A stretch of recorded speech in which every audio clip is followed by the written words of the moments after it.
Je me nomme M. Moustapha Awalé-Sougué, je suis professeur de mathématiques au lycée de Gabon. La science qu'on va présenter aujourd'hui concerne les graphes.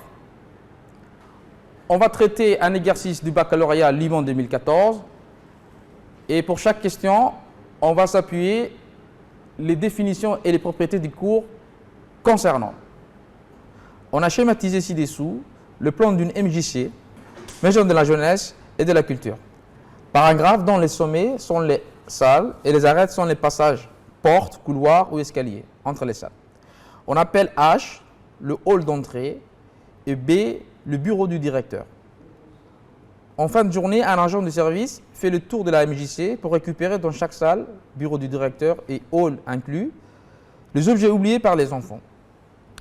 Alors, le sommet H et le hall d'entrée. Et le sommet B désigne le bureau du directeur.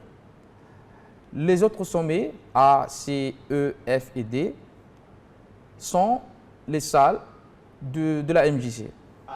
Dans la première question, on nous demande de préciser si ce graphe est connexe en justifiant la réponse. D'après la définition du cours, un graphe est connexe lorsque, pour chaque paire de sommets, il existe au moins une chaîne reliant les deux sommets. C'est-à-dire, pour deux sommets quelconques du graphe, il y aura un schéma qui va les relier. Deux sommets quelconques du graphe, par exemple le sommet H et le sommet C, il y a un schéma qui lie. À chaque fois qu'on prend deux sommets du graphe, il y a un schéma ou bien une chaîne qui les relie. C'est-à-dire une ou plusieurs chaînes qui pourraient relier deux sommets quelconques du graphe. Donc notre graphe est bien connexe. Le graphe est bien connexe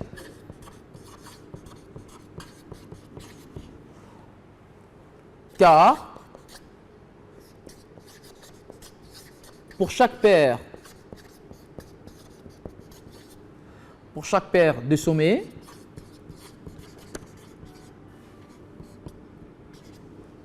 il existe au moins une chaîne qui les relie.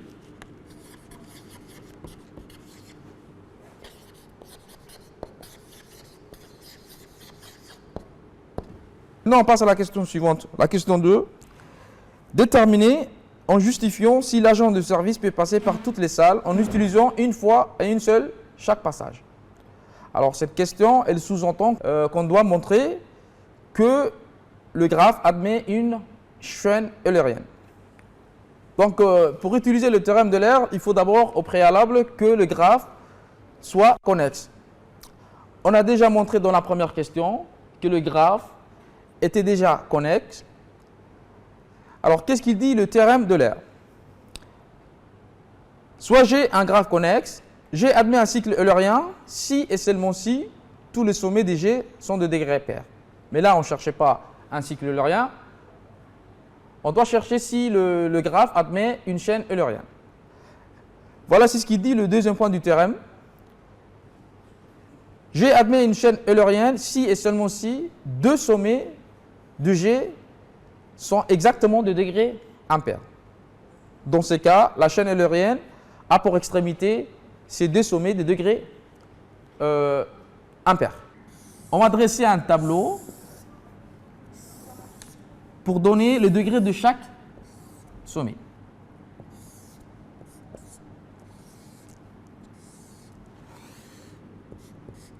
Sommet A, B, C, D, E,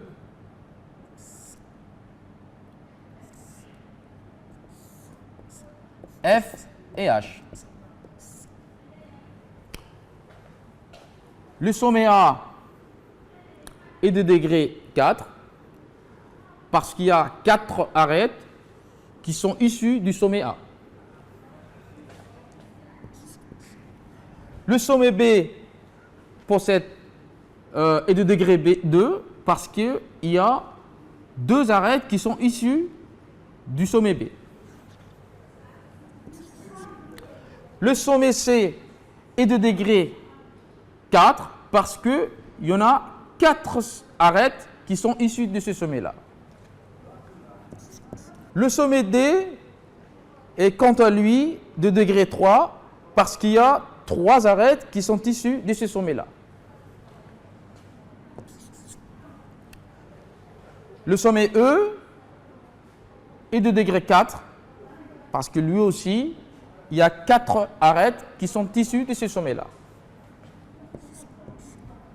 Le sommet F est de degré 3 parce qu'il y a 3 arêtes qui sont issues de ce sommet-là. Et enfin, le sommet H est de degré 2 parce qu'il y a 2 arêtes qui sont issues de ce sommet-là. Alors là, on voit très bien que le graphe, il admet exactement 2 sommets de degré impair, c'est-à-dire le sommet D et F. Donc, d'après le deuxième point du théorème d'Euler, le graphe admet une chaîne eulérienne d'extrémité les 2 sommets qui sont de degré impair, c'est-à-dire d'extrémité D et F. Donc la chaîne eulérienne, elle part de D jusqu'à F, ou bien inversement, elle peut partir de F pour arriver jusqu'à D. Le graphe admet donc une chaîne eulérienne, ce qui veut dire donc que l'agent de service peut passer par toutes les salles en utilisant une et une seule fois chaque passage. L'agent de service peut passer par toutes les salles en empruntant une et une seule fois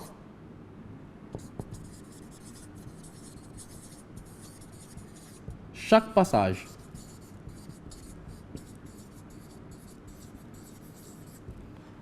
Donc, il faudra donc donner maintenant sur le graphe une telle chaîne. Nous, on sait très bien que notre chaîne eulérienne, elle a pour extrémité le sommet D et le sommet F. Donc, ça veut dire que notre chaîne, elle commence de D et s'arrête jusqu'à F, ou bien peut commencer de F et de s'arrêter jusqu'à D. On va essayer de schématiser ça en utilisant le graphique. Donc, on va partir du sommet D, jusqu'au sommet C. Déjà, il faut qu'on emprunte toutes les arêtes du graphe en passant qu'une seule fois pour chacune. Donc là, c'est une possibilité. Voilà la deuxième arête. La troisième arête. La quatrième.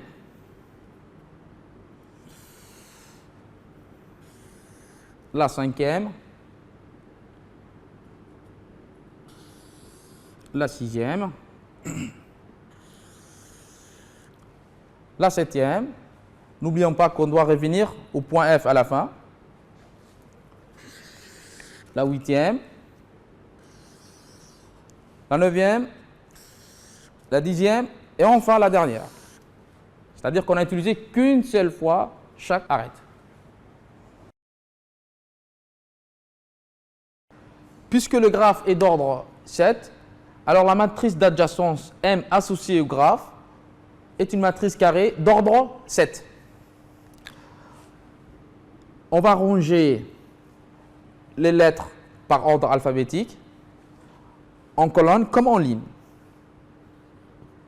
B, C, D, E, F, H. Maintenant en ligne. A, B, C, D, E, F et H. Le graphe est un graphe simple qui ne présente aucun boucle. C'est-à-dire, chaque sommet n'est pas lié avec lui-même.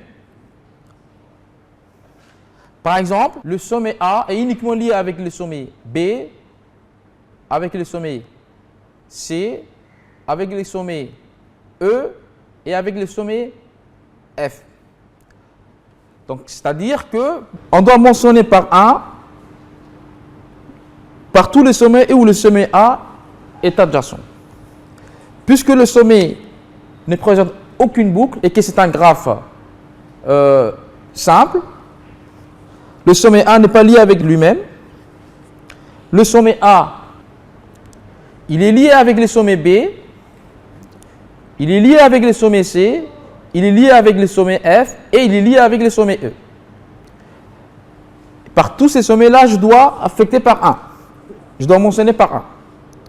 Il est lié avec les sommets B, il est lié avec les sommets C, il est adjacent au sommet E et au sommet F. Et le reste, je dois mettre par 0.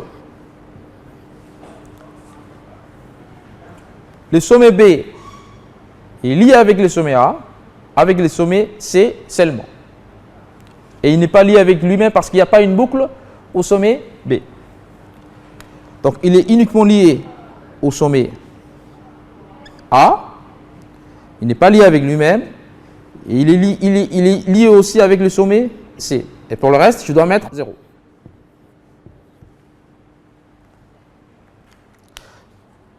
Je passe maintenant au sommet C. Le sommet C ne présente pas une boucle, donc ça veut dire qu'il n'est pas lié avec lui-même.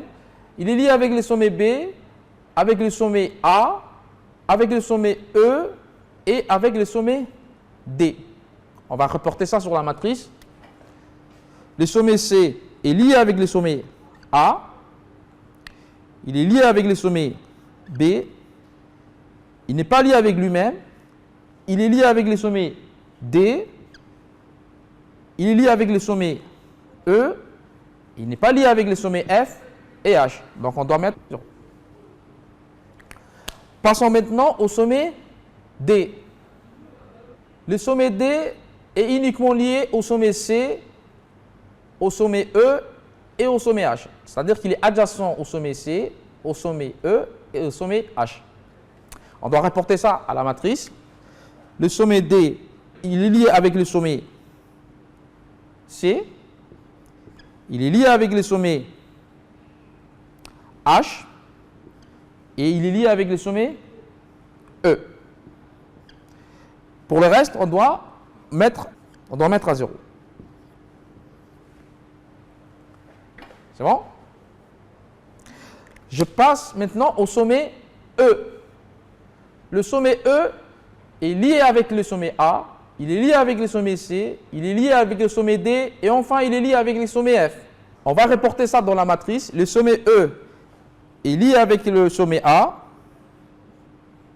il est lié avec le sommet C, il est lié avec le sommet D et il est lié avec le sommet F. Et pour le reste, on doit mettre un 0.